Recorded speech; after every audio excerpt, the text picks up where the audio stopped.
தமிழ்நாடு வாங்கிய கடனின் தொகை 4.25 லட்சம் கோடி. ஐயா ஸ்டாலின் அவர்கள் கொந்தளித்தார்கள், கோபப்பட்டார்கள். தமிழ்நாட்டை அடமானம் வைத்து விட்டார்களே என்று கொந்தளிச்சு பேசினார் ஐயா ஸ்டாலின். அதை பார்க்கும் பொழுது நமக்கெல்லாம் ஸ்டாலினுக்கு இவ்வளவு அக்கறையா? கடன் வாங்கி விட்டார்களே, அதிமுக ஆட்சி கடன் வாங்கி 4.25 லட்சம் கோடி, தமிழ்நாட்டை கடன்கார நாடாக மாறிடுச்சே அப்படின்னு பேசும் பொழுது அந்த ஐயா திருவாய் மலரும் பொழுது, ஆக இந்த அதிமுக ஆட்சியில நிர்வாகத்திறனற்ற எடப்பாடி பழனிசாமியில 4.25 லட்சம் கோடி கடன் ஆயிடுச்சு. இதை யார் அடப்பார்? எடப்பாடி பழனிசாமி பதில் சொல்லுவாரா, இல்ல 10 கட்சி பழனிசாமி பதில் சொல்லுவாரா அப்படின்னு ஐயா ஸ்டாலின் பேசினார். இந்த 5 ஆண்டுகள்ல 2021 இருந்து 2026 இந்த 5 ஆண்டுகள்ல மட்டும் தமிழ்நாடு வாங்கிய கடன் தொகை 6 லட்சம் கோடி. ஆக மொத்தம் இப்ப 10.25 லட்சம் கோடி கடன். இந்த 10.25 லட்சம் கோடி கடனை யாரு வந்து அடப்பார்? இப்ப ஐயா ஸ்டாலினிடம் நாங்க கேட்கிறோம், ஐயா 4.25 லட்சம் கோடி 50 வருஷத்துக்கு சேர்த்து 4.25 லட்சம் கோடி கடனை வாங்கி வைத்திருந்தார்கள் அண்ணா காலத்துல இருந்து.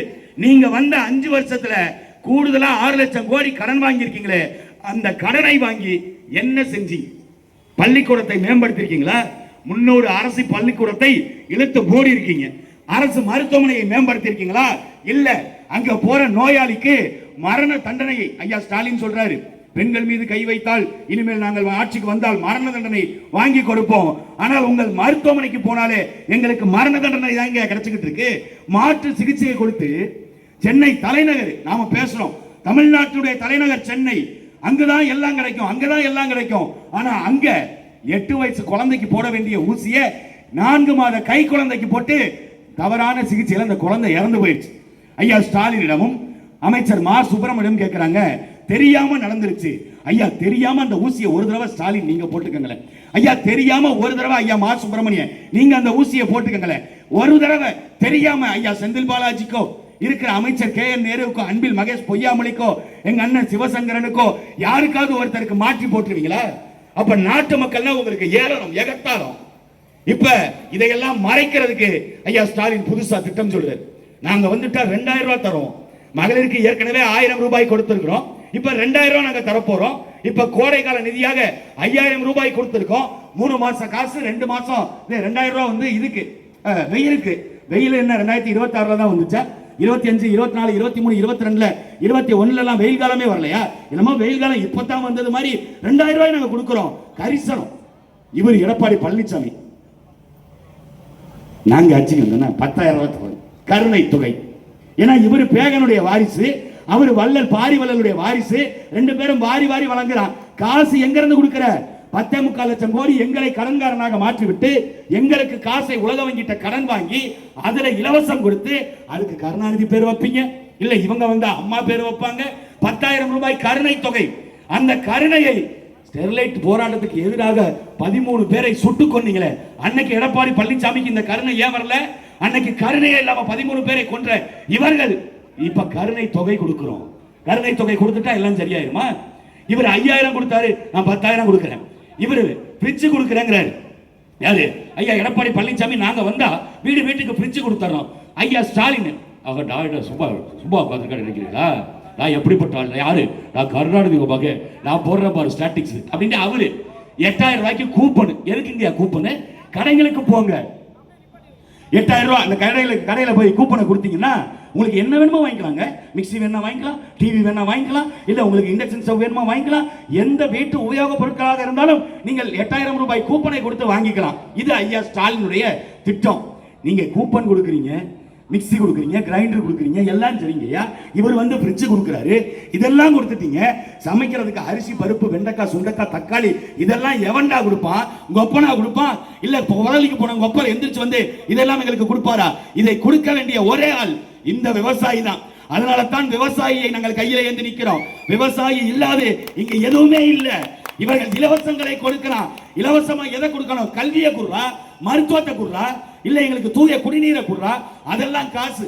குடிநீர் 1 லிட்டர் தண்ணிய நமக்கு 20 ரூபாய்க்கு விற்கிது இந்த நிறுவனங்கள், இந்த அரசாங்கங்கள். ஆனால் அதே தனியார் நிறுவனத்துக்கு 1 லிட்டர் தண்ணியை 20 காசு கொடுக்கிறான். சரி மிக்சி கொடுத்துற, கிரைண்டர் கொடுத்துற, இதெல்லாம் கொடுத்துறப்பா. இதுக்கெல்லாம் கரண்ட் பில்லுன்னு ஒன்று வரும்ல, இந்த கரண்ட் பில்லு யாரு கட்டுவா? எம்ஜிஆர் எந்திரிச்சு வந்து கட்டுவாரா? ஜெயலலிதா வந்து நடிச்சு காசு கொடுப்பாங்களா?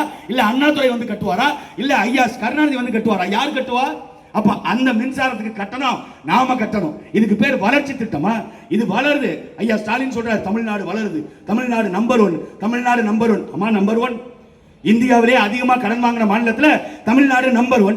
இந்தியாவிலே அதிகமா ஆத்துமணல திருடினதுல தமிழ்நாடு நம்பர் 1. இந்தியாவிலே அதிகமாக மலைகளை உடைத்து வித்ததுல தமிழ்நாடு நம்பர் 1. இந்தியாவிலே அதிகமாக சாராயம் வித்து அதில் காசு பார்த்த மாநிலம் தமிழ்நாடு, அதுல நம்பர் 1. இப்படி எண்ணற்றமா இருக்கு. கனிமவள சுரண்டல்ல இருந்து நிலத்தடி நீர்மட்டத்தை காலி பண்ணதுல இருந்து எல்லாத்துலயும் நம்பர் 1 தமிழ்நாடு. அதுல பேசுற பாட்டு வேற பாட்டு. ஸ்டாலின் தொடரட்டும் தமிழ்நாடு வெல்லட்டுமா சொல்லி போட்டாங்க. ஸ்டாலின் தொடரட்டும் தாய்மகள் தாலி அறுக்கட்டும், ஸ்டாலின் தொடரட்டும் பிள்ளைகள் படிக்காம போகட்டும், ஸ்டாலின் தொடரட்டும் மருத்துவமனையில சாக கொடுக்கட்டும். அப்படி வேணா போடுங்க. உங்க ஆட்சியில் அப்படித்தான் இருக்கு லட்சணம். இலவசம் அறிவித்து இலவசங்கள் நாங்க 2000 ரூபாய் 3000. இன்னொருத்தர் புதுசா அவரு குறுக்க மறுக்க ஓடிக்கிட்டு நான் வந்தா 2500 ரூபாய் கொடுப்பேன். எங்க இருந்து கொடுப்ப? படத்துல நடிச்சு கொடுப்பியா? இல்ல பனையூர்ல இருக்கிற வீட்டை வித்துட்டு வந்து கொடுப்பியா? பனையூர்ல இருக்கிற எல்லாத்தையும் வித்துட்டு வந்து கொடுப்பீங்களா? எங்க இருந்து கொடுப்பீங்க? 2500. மறுபடியும் உலக வங்கிட்ட கடன் வாங்கணும். ஏற்கனவே அவர் 5000 கொடுத்தாரு. 6550 கோடி ரூபாயை ஒரே நாள்ல எல்லாருடைய பெண்கள் வங்கி கணக்கிலையும் போட்டாரு. இவர் வந்தா 10000 கொடுப்பேங்கிறாரு. 5000 ரூபாய்க்கு 6550 கோடி, 10000 ரூபாய் என்றால் 12000 கோடிக்கு மேல. இந்த 12000 கோடியை எங்கிருந்து ஏற்பாடு எடப்பாடி பழனிசாமி மாசம் 2000 2500 தர்றீங்க. இதுக்கு கூடுதலாக 5 லட்சம் கோடி தேவைப்படுமே. இந்த 5 லட்சம் கோடியை எங்க இருந்து கொடுப்ப? நாங்க மாற்றாக நாங்க என்ன சொல்றோம்? இந்த இலவசங்களை தவிர்த்து விட்டு உங்களுக்கு கொடுக்கிற இந்த 2000 2500 இதுல இந்த காசுக்கு 5 லட்சம் கோடி. இந்த 5 லட்சம் கோடிகள்ல அந்தந்த மாவட்டத்தில் தொழிற்சாலைகளை, நிலமும் வளமும் சார்ந்த தொழிற்சாலைகளை உருவாக்கி அதுல மக்களுக்கு வேலை வாய்ப்பை கொடுத்து அதுல இருந்து அவர்களுக்கு வருமானம் மாசம் 25000 ரூபாய் சம்பளத்திற்கு இளைஞர்களுக்கு வேலை வாய்ப்பை நாங்கள் ஏற்படுத்துவோம். இவர்கள் இளைஞர்களுக்கு வேலை வாய்ப்பை ஏற்படுத்தியிருக்காங்களா? 75 லட்சம் பேர் வேலை இல்லாம தமிழ்நாட்டில் இளைஞர்கள் இருக்கான். டிஎன்பிஎஸ்சி தேர்வுக்கு 70 லட்சம் பேர் விண்ணப்பிக்கிறான். அப்ப இங்கு வேலை வாய்ப்பை உருவாக்காது வெளிநாட்டு நிறுவனங்கள் தான் வந்து உருவாக்கி கொடுக்கும். வெளிநாட்டில இருந்து போர்டு கம்பெனி வரணும், ஹுண்டாய் கம்பெனி வரணும், ஆப்பிள் நிறுவனங்கள் வரணும், சாம்சங் நிறுவனம் வரணும். அவன் வந்து தான் வேலையை கொடுக்கணும்னா ஐயா மு.க. ஸ்டாலினுக்கும் எடப்பாடி பழனிசாமிக்கும் இங்க இருக்கிற அமைச்சர் பெருமக்களுக்கும் முட்டைக்கு மயிர் கொடுக்கிற வேலையா? நீங்கள் தானே வேலை வாய்ப்புகளை உருவாக்கணும். அதை செய்யாம விட்டுட்டு நாங்க வந்தா வேலை கொடுப்போம். வந்தப்ப ஏன் கொடுக்கல? 75 ஆண்டுகள்ல 60 ஆண்டுகள் திமுக அதிமுக மாறி மாறி ஆட்சி செஞ்சிருக்கீங்க. இந்த மாறி மாறி ஆட்சி செஞ்ச நீங்கள் வேலை வாய்ப்பை ஏன் உருவாக்கல? அதுக்கு என்ன திட்டம் இருக்கு? இந்த கடனை எப்படி அடைப்பீங்க? இந்த கேள்விக்கெல்லாம் இவர்கள்ட்ட பதிலே இருக்காது. நாங்கள் நிலமும் வளமும் சார்ந்த தொழிற்சாலைகளை உருவாக்குவோம். இப்ப அண்ணன் வருவாரு, 1 மணி நேரம் உங்களுக்கு பாடம் எடுப்பாரு. எப்படின்னு விவசாயம் அரசு பணின்னு சொன்னா கிண்டல் பண்றது, ஆடு மாடு மேய்த்தல் அரசு பணின்னு சொன்னா கிண்டல் பண்றது. எங்க படிச்சுட்டு போய் ஆடு மாடு மேய்க்க சொல்றாங்க. உங்களுக்கு தெரியல, இந்த திமுக அதிமுகவில் இருக்கிற நபர்கள் அவர்கள் படிப்பறிவு அற்றவர்களாக இருப்பதனால இந்த மக்களை ஏமாத்தி பொழைச்சதுனால அவங்களுக்கு என்ன பண்ணணும்னு தெரியல. உலக நாடுகளை போய் பாருங்க. அவன் ஆஸ்திரேலியாவில் ஹெலிகாப்டர்ல உட்காந்து மாடு மேய்ச்சிக்கிட்டு இருக்கான். அதை பத்தி இவர்களுக்கு எந்த அறிவும் இல்லை, அக்கறையும் இல்லை.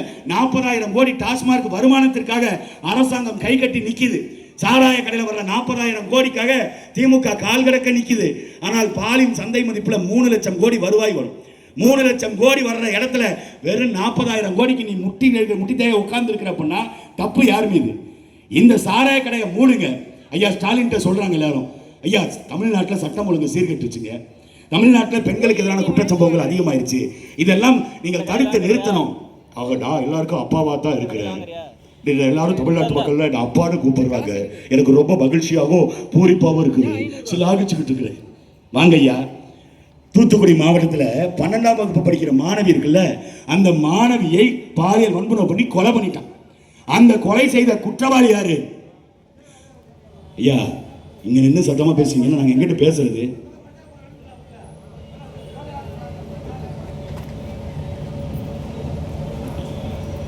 அந்த மாணவிக்கு அந்த சம்பவத்தில் ஈடுபட்டவன் இருக்கான்ல, அவன் யாருன்னு பார்த்தா ஏற்கனவே 2019ஆம் ஆண்டு 65 வயது மூதாட்டியை கற்பழிப்பு செய்து கொலை செஞ்சவன். கொலை செஞ்ச குற்றவாளி சிறையிலிருந்து எப்படி வெளியே வந்தான்? அப்ப தமிழ்நாடு முழுக்க அங்க சென்னையில அண்ணா பல்கலைக்கழகத்துல திமுக கட்சிக்காரன் குணசேகரன், நம்ம இவர் ஞானசேகரன் ஒருத்தன், அண்ணன் மா சுப்பிரமணியன் போய் அவருக்கு பிரியாணி கடை திறந்து வைக்கிறாரு. அந்த வெங்காயம் ஞானசேகரன் அவன் பாலியல் வன்புணர்வுல ஈடுபட்டான்ல. கோயம்புத்தூர்ல விமான நிலையத்துக்கு பின்னாடி ஒரு மாணவியை 3 பேர் சேர்ந்து பாலியல் வன்புணர்வு பண்ணான்ல. இப்படி தமிழ்நாடு முழுக்க சட்டம் ஒழுங்கு சீர்கெட்டு கிடக்கு. இதுக்கு சாராய கடை தான் காரணம், இதுக்கு கஞ்சா போதை தான் காரணம், இதுக்கு மெத்தபட்டமைன் போதை தான் காரணம், இதுக்கு அபின் தான் காரணம். இது தமிழ்நாடு முழுக்க எல்லா இடங்களையும் கிடைக்குது அப்படின்னு நம்ம சொன்னோம்னா, ஐயா மா சுப்பிரமணியன் சொல்றாரு தமிழ்நாட்டில் கஞ்சா எங்கேயுமே இல்லைங்க அப்படின்னு சொல்றாரு. தமிழ்நாட்டில் கஞ்சா இல்லையா? நாங்கள் செய்தித்தாளரை எடுத்து காட்டவா? காவல்துறை, நீங்கள் வைத்திருக்கீங்களா காவல்துறை, அந்த காவல்துறை கேளுங்க தமிழ்நாடு முழுக்க எத்தனை இடங்கள்ல கஞ்சா பறிமுதல் செய்யப்படுதுன்னு. 40 கிலோ கஞ்சா பறிமுதல், 50 கிலோ கஞ்சா பறிமுதல்னு தினமும் செய்தித்தாளில் போடுறான். அப்ப அதெல்லாம் என்னது? அதெல்லாம் எங்க இருந்து யாரு கொண்டு வர்றா? உங்க கட்சியினுடைய அயலக அணி பொறுப்பாளர் மெத்தப்பட்டமைனை வெளிநாடுகளில் துபாயில இருந்து சென்னைக்கு கடத்தினார் அதிகாரிகள் கைது செய்தார்களே, அது எப்படி? இந்த ஆட்சி காலத்தில் தானே. தமிழ்நாடு முழுக்க சட்டம் ஒழுங்கு சீர்கேடு, எல்லா இடத்துலையும் கொலை, கொள்ளை, கற்பழிப்புகள், இந்த சாதி மத மோதல், இப்படி நிறைய நடக்குது. எதை பத்தி வாய் திறக்க மாட்டார். இரும்பு கரம் கொண்டு அடக்கிறேன், இவர் ஐயா ஸ்டாலின் சொன்னது. இரும்பு கரம் கொண்டு நாங்கள் அடக்குவோம். அந்த இரும்பு கரம் எங்கன்னு நானும் தேடிக்கிட்டு இருக்கேன். வர்ற வழியில் இந்த பழைய இரும்பு கடையில் கூட கேட்டேன், ஐயா ஸ்டாலின் எதுவும் கொண்டு இங்க வந்து அந்த இரும்பு கரத்தை எதுவும் போட்டு பேர்ச்சம்பளம் வாங்கி திட்டு போயிட்டாரா, அந்த கரத்தை யாராவது பார்த்தீங்களான்னு கேட்டேன். அவங்களும் தெரியலங்கிறாங்க. எப்பகையா வந்து நீங்கள் இரும்பு கரத்தை காட்டுவீங்க? 15 ஆண்டு காலமாக அந்த சீமான் அவர்கள் மேடையில் பேசி வர்றாரு. பெண் பிள்ளைகளுக்கு எதிரான குற்றச்சாட்டுகளை தடுத்து நிறுத்தணும்னா அங்க வந்து நீ வந்து அன்பு, இந்த பாசம், இந்த நீதி, நேர்மை இதெல்லாம் பார்க்க கூடாது. பெண்களுக்கு எதிராக ஒருத்தன் குற்றச்சம்பவத்தில் ஈடுபட்டா அவனுக்கு உடனடியாக மரண தண்டனை தான் கொடுக்கணும்.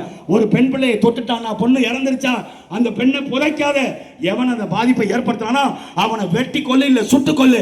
அவனை புதைச்சிட்டு அப்புறம் அந்த பிள்ளைய நீ புதறான்னு எங்க அண்ணன் 15 ஆண்டு காலமா பேசி வந்தாரு. அதை இன்னைக்கு மாநிலத்தின் முதலமைச்சர் சொல்றாரு, நாங்க மறுபடியும் ஆட்சிக்கு வந்தோம்னா பெண்களுக்கு எதிரான குற்றச்சம்பவங்களில் ஈடுபடுபவர்களுக்கு தூக்கு தண்டனை பெற்றுக் கொடுப்போம். ஞானசேகரனுக்கு பெற்றுக் கொடுப்பீங்களா? கோயம்புத்தூர் ஏர்போர்ட் கிட்ட நடந்ததுக்கு அவனுக்கு தூக்கு தண்டனை பெற்றுக் கொடுத்துருவீங்களா? இதுவரை நீங்கள் பெற்றுக் கொடுத்திருக்கீங்களா? உங்கள் வரலாறு அப்படி இருக்குதா? செய்கிறதே முக்காவாசி இவங்க கட்சிக்காரங்க தான். அப்ப எந்த இடத்தில் இவர்கள் மாற்று, எந்த இடத்தில் இவர்கள் இதை சரி செய்வார்கள், எந்த இடத்திலும் சரி செய்ய மாட்டார்கள். ஓட்டுக்கு காசு கொடுப்பார்கள். காவல்துறைக்கு நீங்க பாருங்க, மத்திய அரசு நிதி ஒதுக்குதுங்க. மத்திய அரசு ஒவ்வொரு துறைக்கும் தனியா ஒதுக்குறாங்க. அப்படி பிற்படுத்தப்பட்ட மக்களுக்குன்னு தனியா நிதி ஒதுக்கப்படுது. அதுல 30 விழுக்காட்டு பணத்தை கூட திராவிட முன்னேற்ற கழக அரசு 5 ஆண்டுகள்ல அந்த காசை செலவு செய்யல. மத்திய அரசு கொடுக்கிற காசை. அதே போல காவல்துறைக்கு 56 கோடி ரூபாயை வளர்ச்சி திட்டத்திற்கு தமிழ்நாடு அரசாங்கமே கையில வச்சிருக்கு. பட்ஜெட்ல போட்டுருக்காங்க. காவல்துறையினுடைய மேம்பாட்டுக்கு 56 கோடி ஒதுக்கீடு பண்றோம் அப்படின்னு ஒதுக்கி இருக்கிறாங்க. ஆனால் செலவு செய்த தொகை எவ்வளவு தெரியுமா? வெறும் 3 கோடி. நீங்க அவர்களுக்கு 56 கோடியை ஒதுக்கி அதை நீங்கள் சரி செய்திருந்தால், காவல்துறைக்கு நீங்கள் உரிய தொகையை கொடுத்திருந்தால், எங்கள் காவல்துறை ஏண்டா அந்த ரோட்ல நின்று காசு கேட்க போறாங்க? நீங்கள் காட்டலாம், இவன் படங்கள்ல காட்டுறதெல்லாம் பாருங்களேன்.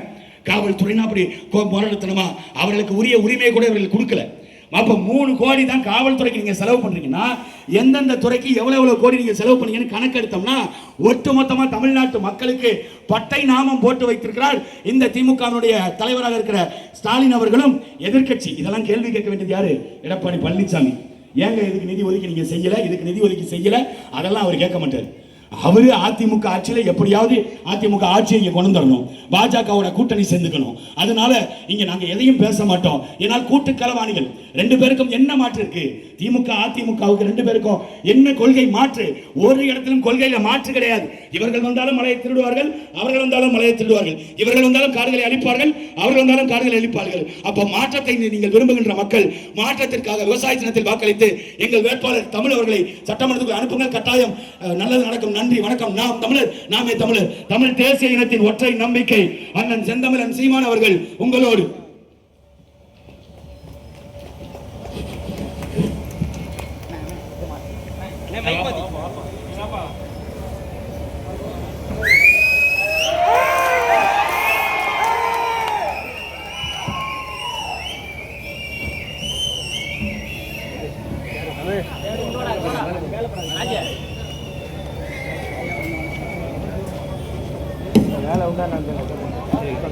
கேட்டுங்க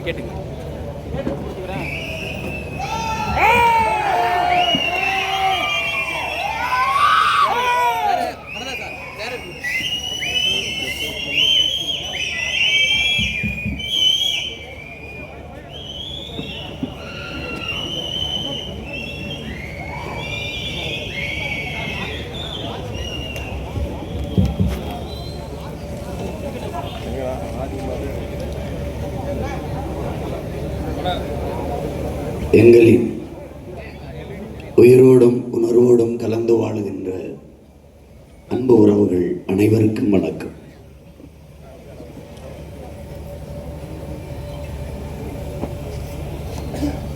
நீண்ட நெடிய வரலாற்று பெருமைகள் கொண்ட தமிழ் பேரினத்தின் மக்கள் நான்.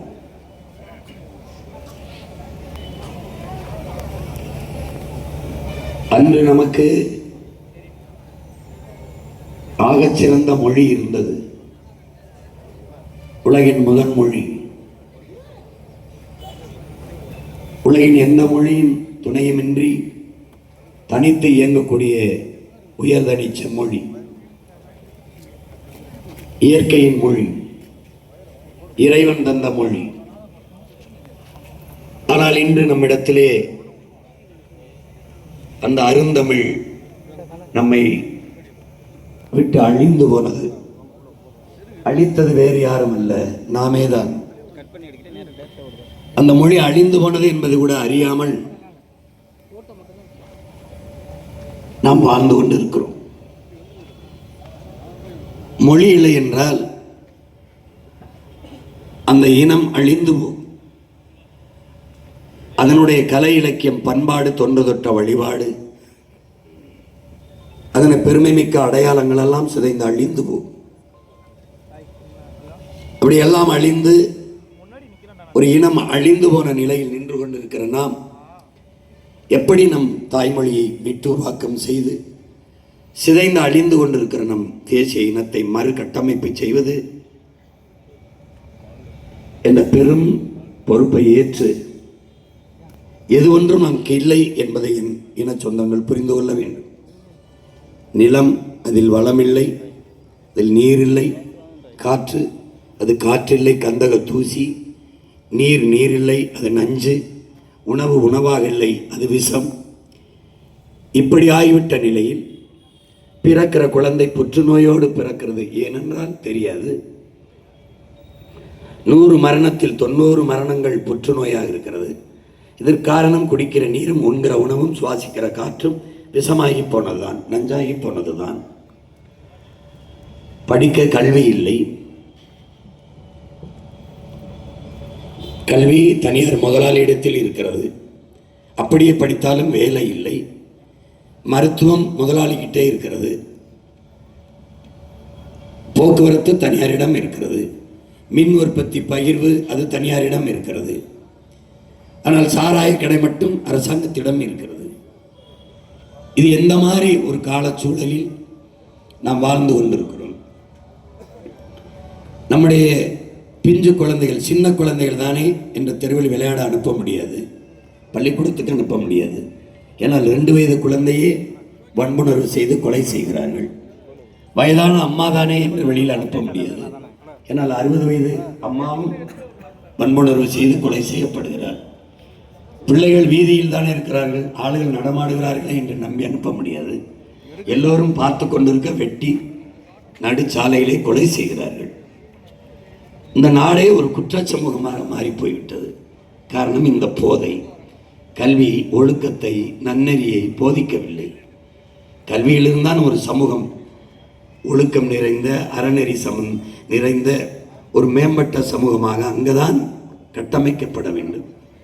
ஆனால் இங்கே கல்வி மிகப்பெரிய வியாபார பண்டமாக மாறி போய்விட்டது. இது எல்லாவற்றையும் மாற்ற வேண்டும் என்று உங்களிடமிருந்தே உங்களுக்காக வந்த பிள்ளைகள் தொடர்ந்து இந்த களத்திலே போராடி வருகிறோம். நீங்கள் பார்க்கிறீர்கள், தோல்வியை தவிர எங்களுக்கு நீங்கள் எதையுமே தந்ததில்லை. ஆனால் நாங்கள் அதனால் துவண்டு போனதே இல்லை. காரணம், எங்களை தோற்கடித்தது எங்களை பெற்றவர்கள், எங்கள் உடன் பிறந்தவர்கள். எந்த மக்களை நம்பி நிற்கிறோமோ அவர்கள் எங்களை இன்னும் முழுமையாக நம்பவில்லை என்பதுதான் அதற்கான காரணம். அதனால்தான் உங்கள் பிள்ளைகள் எங்கள் ஆகச் சிறந்த கனவை, பன்னெடுங்காலமாக எங்கள் முன்னவர்கள் தூக்கி சுமந்த கனவை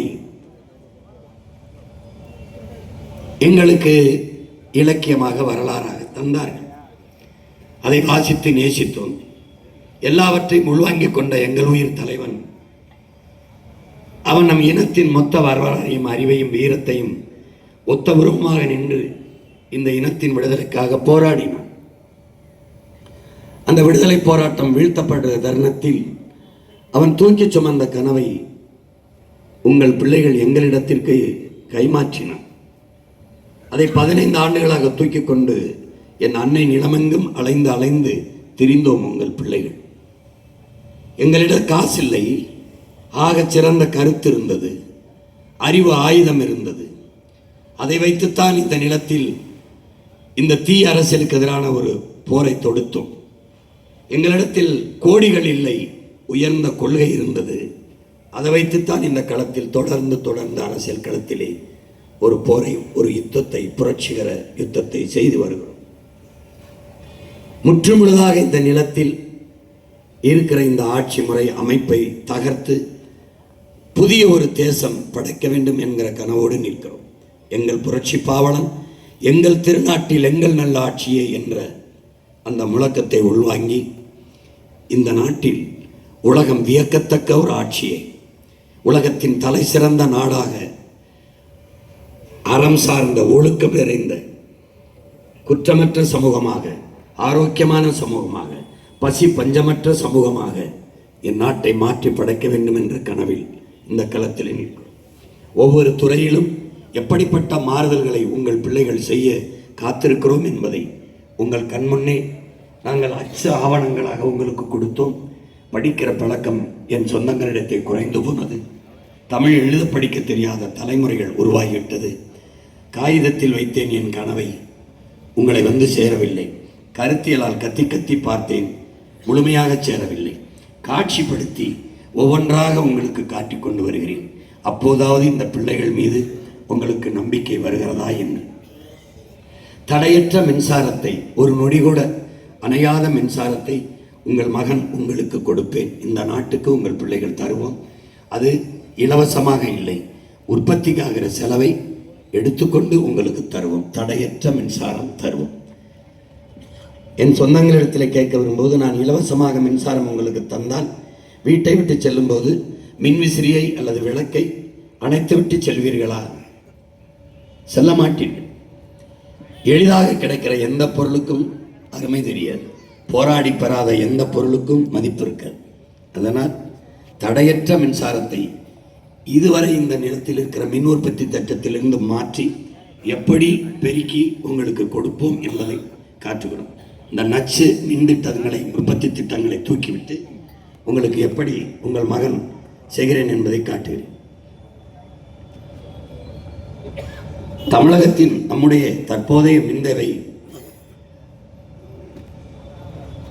9000 மின்னாற்றல், பெரும் மின்னாற்றல் நமக்கு தேவைப்படுது, மெகாவாட்டு. மத்திய அரசின் திட்டத்திலிருந்து நமக்கு 5000 வருது, பற்றாக்குறை 5700 நமக்கு. இதை தனியார் நிறுவனங்களிடமிருந்து நம்முடைய அரசு வாங்குகிறது. இதுதான் முக்கியமானது.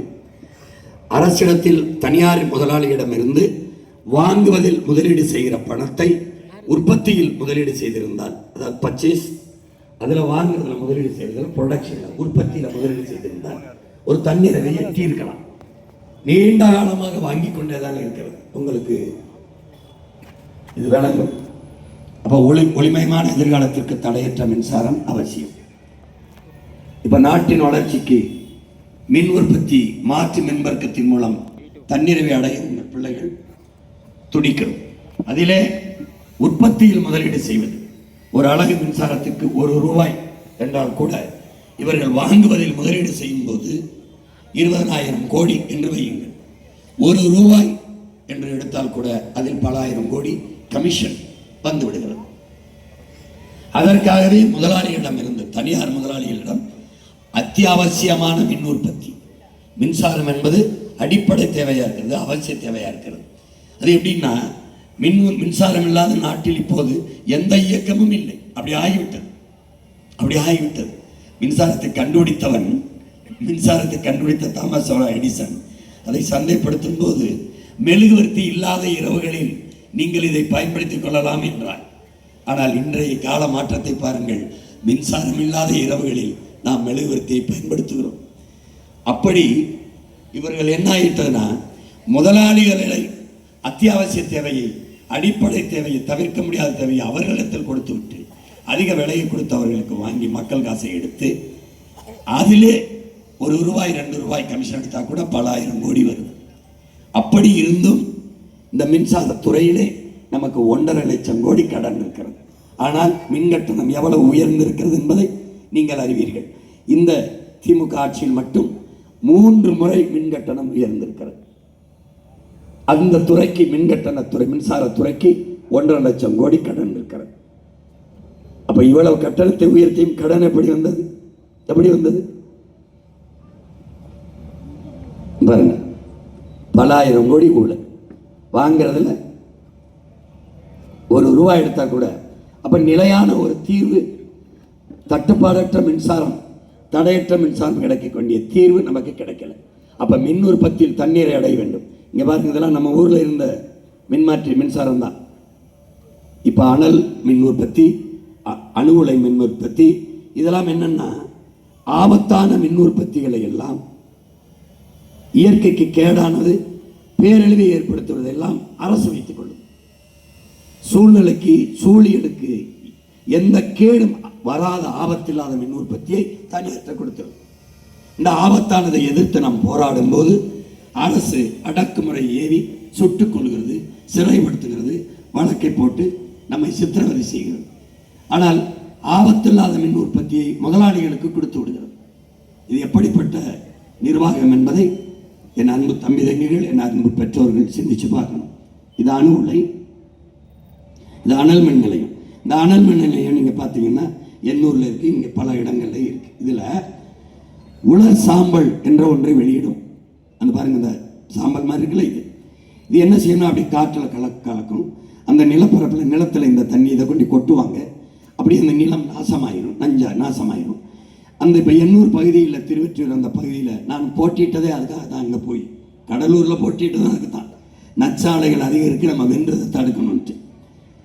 ஆனால் நான் எதுக்கு போட்டிட்டேன்னு அவங்களுக்கும் தெரியல, ஒருத்தனும் புரியல. இப்போ பாருங்க, இந்த உலர் சாம்பல் எண்ணூர் பகுதியில் ஒரு கருப்பு காரில் போனீங்கன்னா வெள்ளைக்காராக வருவீங்க.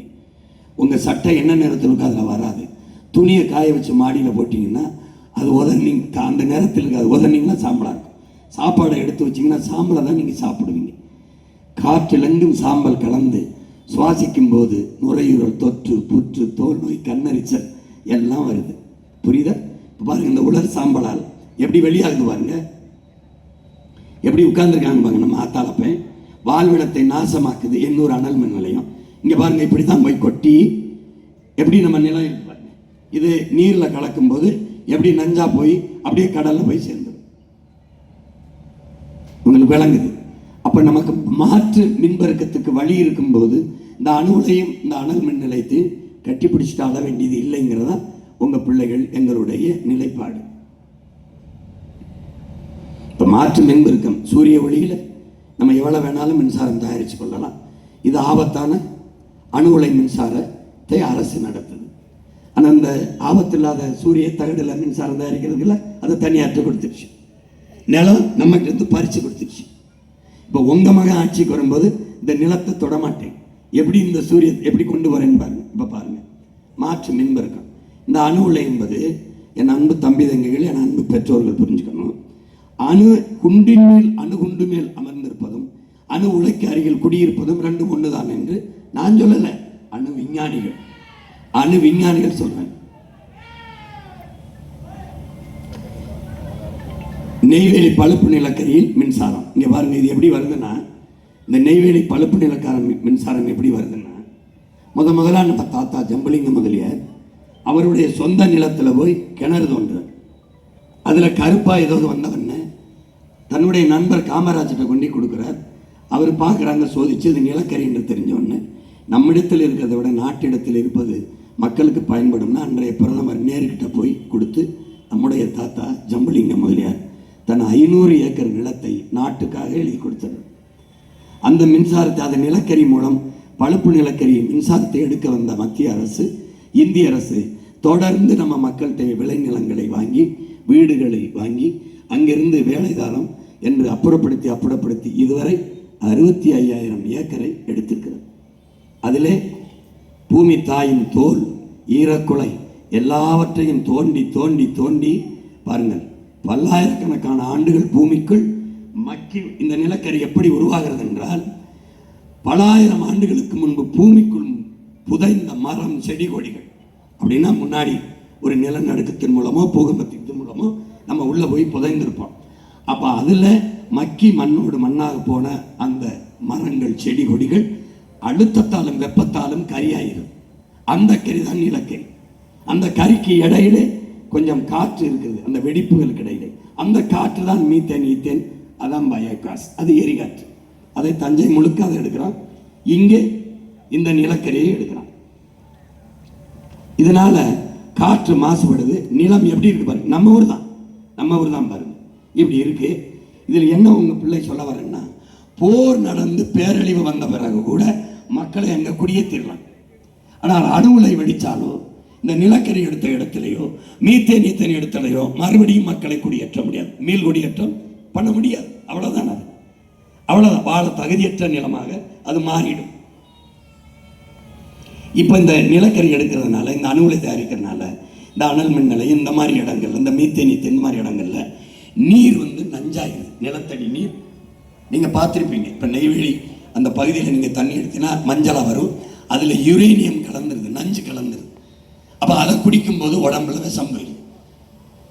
அப்ப அது தாய்ப்பாலும் விஷமாயிருது, உணவு விஷமாயிருது. இந்த புகை, இந்த கரித்துகள் மேலே போகும்போது காற்று நஞ்சாயிரும். இந்த நீரை குடித்து அந்த நீரின் மூலமாக விளைகிற விளைபொருட்களை தின்று அதே அதே அதே காற்று, அந்த தூசி காற்றை சுவாசிக்கும் போது அப்போது புற்றுநோய் வருவதை தடுக்க முடியாமல் போய்விடுகிறது.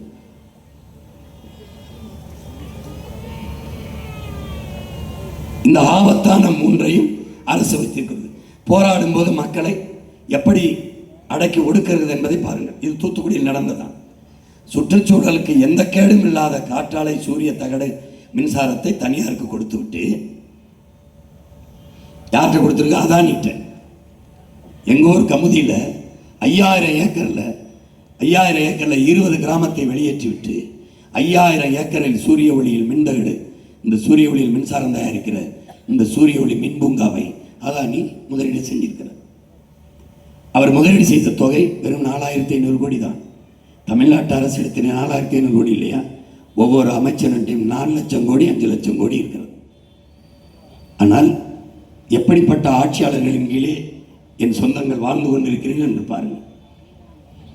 எந்த ஆபத்தும் இதனால் இல்லை.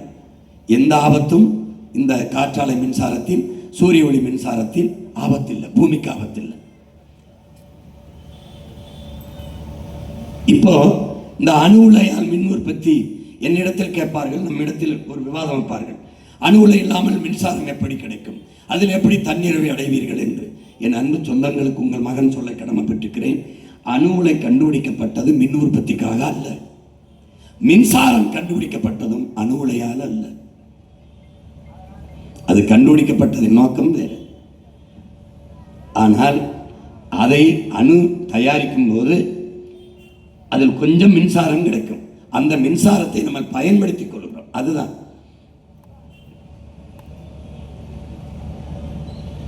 இது. செர்னோபில்னு ரஷ்யாவில் 1986 வெடிக்குது. அணு உலை மின்சாரம், அங்கே அணு உலையில மின்சாரம். என் அன்பு சொந்தங்கள் கவனிக்கணும், அந்த இடத்தை பாருங்க.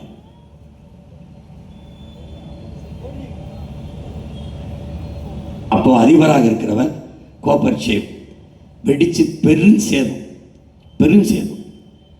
அப்ப கோப்பர்சேவ் பேசுறாரு, நாம் இந்த அழிவு ரஷ்ய தேசத்திற்கு மட்டுமல்ல உலக மக்களுக்கான பேரழிவு, எச்சரிக்கைங்கிறவள நாம் நம்பினோம். இந்த விஞ்ஞானிகள் ஆபத்து பார்ந்தவர்கள், காப்பார்கள் என்று. ஆனால் ஏமாற்றப்பட்டு விட்டோம், ஏமாந்து போனோம் என்று. அந்த பேரழிவுக்கு அப்புறம் ஒரு பெரிய இரும்பு வேலியை அங்க போட்டுட்டு 1,00,000 ஆண்டுகளுக்கு இதன் பக்கத்தில் வராதீங்கன்னு எழுதி வச்சுட்டு போயிட்டாங்க. பேரழிவு ஏற்பட்டுச்சு. அந்த வீச்சு இன்னும் அமெரிக்கா வரைக்கும் இருக்கு. 1,00,000 ஆண்டுகளுக்கு இதன் பக்கம் யாரும் வர வேண்டாம் என்று மின்வேலியை போட்டு போயிட்டான். இந்த 1986 வெடிச்சது. இந்த பேரழிவை பார்த்த பிறகும் 1988 என் நாட்டுக்கு அணு உலையை கொடுங்கள் என்று ஒப்பந்தம் போட்ட பெருந்தகை நம்முடைய ஐயா தான். இந்த இருக்கார் பாருங்க, இவர் தான். எப்படி இந்த ஆபத்தை பார்த்த பிறகு அதுபோல ஒரு பேரழிவு தன் நாட்டிற்கு வந்தால் என்ன செய்வது என்று யோசிக்காமல் ஒப்பந்தத்தை போட்டு நம்ம நாட்டுக்கு இந்த அணு உலையை கொண்டு வந்தவர் அவர்தான். அந்த அணு உலை எங்க இருக்கு? நம்ம ஒரு தூத்துக்குடியில இருக்கு. விளங்குது. இது காரணம் அம்மையார் இந்திரா காந்தி ஒரு அணு மின் கப்பலை கண்டுபிடிக்க ஆசைப்படுறாங்க. ஒரு போர்க்கப்பல் பல ஆயிரம் கோடியை முதலீடு செய்கிறாங்க. நம்ம விஞ்ஞானிகளுக்கு அந்த நுட்பம் வரலை, தோத்துறாங்க. அதனால ரஷ்யா உனக்கு தேவையான அந்த அணுமின் கப்பலை நான் தர்றேன், அதுக்கு பதிலாக நீ என்னுடைய அணு உலையை வாங்கிக்கணுன்னு அந்த அம்மா ஒப்பந்தம் போட்டுறாங்க. சரின்ட்டு அந்த அம்மா கொல்லப்பட்டுறாங்க. கொல்லப்பட்ட உடனே இவர் பிரதமர் ஆயிடுறார். பிரதமரான உடனே இவர் 86 வெடிக்குது, 88 வந்து அதே ஒப்பந்தத்தை புதுப்பிச்சு நம்ம நாட்டுக்கு கொண்டு வந்துடுறார். கொண்டு வந்து எங்கே வருது? முதல்ல கேரளாவுக்கு தான் போகுது. அது அணுவில் கேரளாவுக்கு தான் போகுது. அங்கே நல்லா ஆத்தாளுக்கு அப்பனுக்கும் பிறந்தவன்லாம் முதலமைச்சராக இருக்கிறதுனால அவன் என்ன பண்ணுறான்னு இங்கே நம்ம ஊரில் அந்த அணு உலையை நீருது என்று போராடிய காங்கிரஸ், இங்கே அணு உலை இருக்க வேண்டும் என்று போராடிய கம்யூனிஸ்ட், இந்த 2 கட்சியும் தான் அந்த நாட்டில் ஆளுகிறது. இந்த 2 கட்சி தலைவர்களும் சேர்ந்து அணு உலையின் நிலத்திற்கு வேண்டாம். அவன் ஒரு கோரிக்கையை முன்வைத்தான். நான் வெளிச்சத்தில் வாழ்வதை விடவும் உயிரோட வாழ்வது முதன்மையானது, வேண்டாம். அப்ப எங்க வந்தது? அங்கே இருந்து 50 கிலோமீட்டர் தள்ளி என் தாயின் மடிக்கு வந்தது. தூத்துக்குடியில், திருநெல்வேலியில் இடிந்த கரைக்கு வந்து நம் வாழ்க்கையில் இடிந்தது. பாருங்கள், இளவு விடிந்தது. பாரு எப்படி அந்த அணு உலையை தூக்கி தூத்துக்குடியில் வளர்ந்து நட்டான். அணு உலை பாதுகாப்பானது என்றான். அதன் பக்கத்திலே சொன்ன எவனாவது வீடு கட்டி வாழ்வானா? 16 கிலோமீட்டர் தொலைவுக்கு மனித நடமாட்டமே இல்லாத இடத்துல வைக்கணும். ஆனால் வீட்டுக்கு பின்புறத்தில் வச்சுட்டான். 10 அடி 20 அடி 16 அடி தூரம் கூட இல்லாத நட்டுட்டான். எப்படிப்பட்ட தலைவர்கள் ஆட்சியில். அதே கம்யூனிஸ்டும் காங்கிரசும் நாங்கள் இந்த அணு உலையை எதிர்த்து போராடும் போது எங்களை எதிர்த்து போராடியது அணு உலை வேண்டும் என்று ஆதரித்தது. பாருங்க, வெடிச்சிருச்சு. கூடங்குளத்தில் இருக்கு. கடற்கரையிலிருந்து 16 கிலோமீட்டர் தள்ளி என்ன பண்றான்னா, எதற்கு கடற்கரை ஓரமா நகர்றான்னா, அவன் நோக்கு வந்து அணு உலை அமைப்பதில்லை, அணு பூங்கா அமைப்பது. எதுக்கு நிறுவுறான்னா, என் அன்பு சொந்தங்கள் பார்க்கணும். இங்க பாருங்க, இந்த அணு உலையை கடற்கரை, ஸ்டெர்லைட்டா கடற்கரை அங்கதான் நிறுவான். இந்த ஸ்டெர்லைட்டும் கடற்கரை ஓரத்தில் தான். ஏன்னா அந்த நச்சு கழிவுகளை அவன் கடலுக்குள்ள தள்ளி விடுறதுக்கு. இப்போ குலசேகரப்பட்டினத்தில் விண்கல ஏவுதளம் போறோம்னா, ஏற்கனவே சிறியரிக்கோட்டாவில் இருக்கு, இங்கே இருக்கிறத பார்த்தாங்க. அப்புறம் மகிழுந்து தயாரிக்கிற தொழிற்சாலை வந்துருச்சு. முழுக்க நாச தொழிற்சாலைகளாம் நிறுவி இதை வளர்ச்சிங்கிற பேரில் கட்டமைச்சு ஒரே மாவட்டத்துக்குள்ள பாருங்க, இப்போ முத்து நகர் நச்சு நகர் ஆயிடுச்சு. அணு உலை பேரிடர் ஏற்பட்டால் யார் பொறுப்பேற்பதுங்கிற கேள்வியை உங்கள் பிள்ளைகளை எழுப்பினோம். ஒருத்தரிடத்திலும் பதில் இல்லை. செர்னோபில் போல ஒருவேளை ஜப்பானில் புகுஷிமாவில் அண்மையில் வெடித்தது, இப்பத்தான் வெடித்தது. அதுபோல என் அணு உலை வெடித்தால் பொறுப்பு யார் என்று கேட்டால் எவனிடத்திலும் பதில் இல்லை. அண்மையிலே ஜப்பானில் புகுஷிமாவில் வெடித்தது. அந்த பிரதமர் சொல்றார், அணு உலை விபத்து கண்டிப்பாக நடந்தே தீரும். நவோடாக்கான், இது என் அன்பு தம்பிதங்கள் படிக்கணும். ஜூனியர் விடனில் அவர் கொடுத்த நேர்காணல். பாதுகாப்பான என்ற அணு ஒன்றே உலகத்தில் கிடையாது. அணு விஞ்ஞானிகள் சொல்கிறார், என்றாவது ஒரு நாள் அது வெடிக்கும், பேரிடர் ஏற்படும். அதான் அவர் சொல்றார். புகுஷிமா பேரழிவுக்கு பின்னர் இந்த உலகமும் ஜப்பானும் கற்றுக்கொள்ள வேண்டிய பாடம் என்ன? அதுவும் குறிப்பா இந்தியா மாதிரி பெருத்த மக்கள் தொகை கொண்ட நாடு இந்த முறையை கைவிட்டிருக்க வேண்டும் என்று சொல்கிறார். அவர் கொடுத்த பேட்டியை அப்படியே உங்கள் மகன் எடுத்து போட்டிருக்கேன். ஜப்பான் பிரதமர், முன்னாள் பிரதமர்.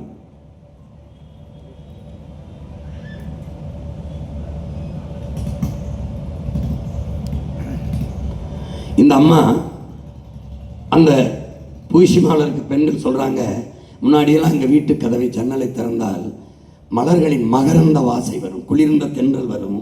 ஆனால் இப்போ சீசியம், அதாவது அணு உலை வெடிப்பில் இருந்து வர அந்த நச்சு, அந்த காற்று வந்து எங்கள் முகத்தை எங்கள் மூச்சை தொடுது, சீசிய காற்று வந்து தொடுதுன்னு அந்த அம்மா சொல்லுது. சீசியம் தான் வருது, மகரம் தான் வருவதில்லைங்க. இதுக்கு முன்னாடி உங்கள் பிள்ளை காட்ட நினைக்கிறேன். போபாலில் இது மாதிரி ஒரு உலை என்ன பண்ணுறான், போபால் விஷவாயு வெடிப்பு படித்த பிள்ளைகளுக்கு தெரியும், இல்லைன்னா நீங்கள் தட்டி பார்க்கலாம். வெடிச்சிருச்சு. அன்னைக்கு ஐயா ராஜீவ்காந்தி தான் பிரதமர். ஆண்டர்சனை உடனடியாக தப்ப வச்சு வெளிநாட்டுக்கு அனுப்பிவிட்டார். பாருங்க, பல தலைமுறை தாண்டி இன்னக்கும் பிறக்கிற குழந்தைகள் எப்படி பிறக்கிறார்கள் என்று பாருங்க. அந்த அந்த போபால் விஷவாயு தாக்கத்தில் 3 தலைமுறை பிள்ளைகள் இப்படி பிறக்கிறார்கள். இன்னும் தொடர் வேண்டிய நிலையத்தில் அந்த பாதிப்பில் இருக்கிற பிள்ளைகள் பிச்சை எடுத்து பிழைத்துக் கொண்டிருக்கிறார்கள். பாருங்க, செர்னோபில் போல, புகுஷிமா போல ஒரு பேரிடர் நடக்காது என்று யார் உறுதி தர முடியும்? யார்? ஒருவேளை அந்த பேரிடர் ஏற்பட்டால் பொறுப்பு யார் ஏற்பது? யார் ஏற்பது? இப்போ இந்த அணு உலை வெடிக்க வேண்டும் என்பது இல்லை. அணு உலை வெடிக்கலை, மறந்துருங்க. இந்த அணு உலையை குளிர்விச்சுக்கிட்டே இருக்கணும். அணு உலையை குளிர வச்சுக்கிட்டே இருக்கணும். அதுக்கு தண்ணீரை பீச்சு அடிச்சுக்கிட்டே இருக்கணும். அதுக்கு தான் கடற்கரை ஓரத்தில் இவன் நடுறான். இந்த தண்ணீரை பீச்சு அந்த உலையில் அடிச்சுட்டு அந்த உலையில் பட்டு போகிறது அணு, அந்த தண்ணீருக்குள்ள அது கடலில் போய் கலந்தால், அது தரையில் பட்டால் என்ன வரும்னு பாருங்க, என்ன விளைவு வரும் பாருங்க. பாருங்க, அதுவே அணு உலை வெடிக்க வேணாம், அதை மறந்துருங்க. பாருங்க என்ன நடக்குன்னு பாருங்க. தம்பி, இதை நான் ஓட்டுக்காக போட்டு காட்டல, நீ போட்டா போட்டு போடலைன்னா போ. புரியுதா? என்ன இந்த பையன் ஓட்டுக்கார வடாரத்தில் மிக்சி தரங்க 2 தரம் 2000 தரம் 3000 தரம்னு ஏதாவது சொல்லி ஓட்டு கேட்பானா? இதை போட்டு காட்டுறேன்னு. நான் நாட்டுக்காக நிற்கிறேன், உன் வாழ்க்கைக்காக நிற்கிறேன். உன் வாக்கு எனக்கு வேண்டாம். உன் வாழ்க்கைக்காக, உன் வாழ்க்கை மேலே உனக்கு அக்கறை இருந்தால் எனக்கு உன் வாழ்க்கை தான். அதை நீ தெரிஞ்சுக்கணும்ல, அதுக்கு தான். இங்கே பாரு, இந்த கசிவு, அந்த குளிர்விக்கிற அந்த குளிர்விக்கிற அந்த நீரை உள்ளே தள்ளிவிட்டா எப்படி ஆகுது பாரு. கசிவால் கடல்வாழ் உயிரினங்கள் செத்து போகுது, நஞ்சு உள்ளே போயிடுது. அப்போ பல